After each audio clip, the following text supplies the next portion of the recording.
persentase dividend yield. Ini adalah persentase penghasilan pasif yang ETF kasih tiap tahun. Bisa berubah atau bertambah, tapi semua data tersedia di Google, kita bisa cek. B. Persentase kenaikan harga ETF atau capital gain. Ini adalah persentase selisih untung dari harga awal kita beli versus harga hari ini. C. Total keuntungan atau total return. Ini adalah gabungan dividen yield ditambah capital gain. Saran gua kalian print screen pemahaman 3 poin ini karena video ini ke depannya akan terus menggunakan istilah-istilah ini.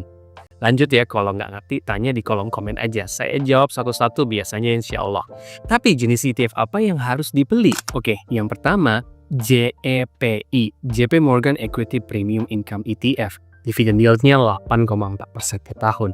Jadi kalau invest 10 juta rupiah dapat 840.000 pasif setiap tahun. Dan enaknya duit itu nggak nunggu tahunan tapi cair bulanan sekitar tanggal 5. Capital gainnya 0,2%-an per tahun. Total return beberapa tahun ke belakang itu 8,6%-an per tahun.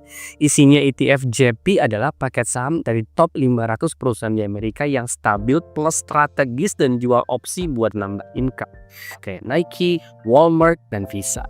Oke, ETF nomor kedua adalah JEPQ, JP Morgan Nasdaq Equity Premium Income ETF. Yieldnya 11% paling tinggi. Ini juga bayar bulanan sekitar tanggal 8. Capital gainnya rata-rata 4,5%-an. Total return 3 tahun terakhir di atas 16% per tahun. Bahkan Yahoo Finance catat 19,92% CAGR. JPQ fokus ke paket saham teknologi Nasdaq 100 kayak Nvidia, Facebook, atau Netflix, dan lain-lain. Yang ketiga, SCHD, Swap US Dividend Equity ETF. Yieldnya 4%-an, capital gainnya 7,8%, total returnnya 12%-an, bayarnya kuartalan. Ini ETF favorit banyak investor termasuk gue sendiri.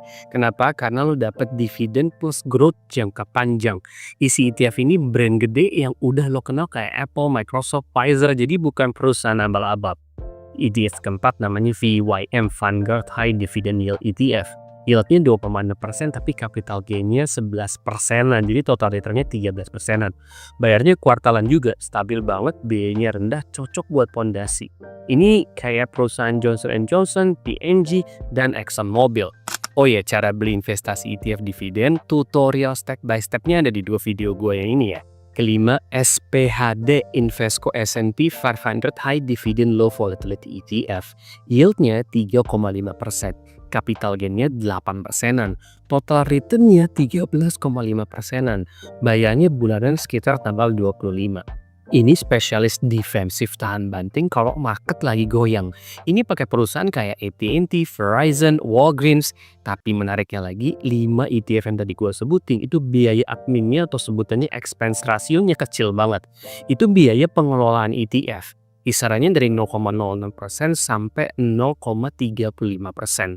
Tapi bandingin sama reksadana di Indonesia, hasil atau penghasilan pasifnya kecil, tapi potongan biayanya gede banget.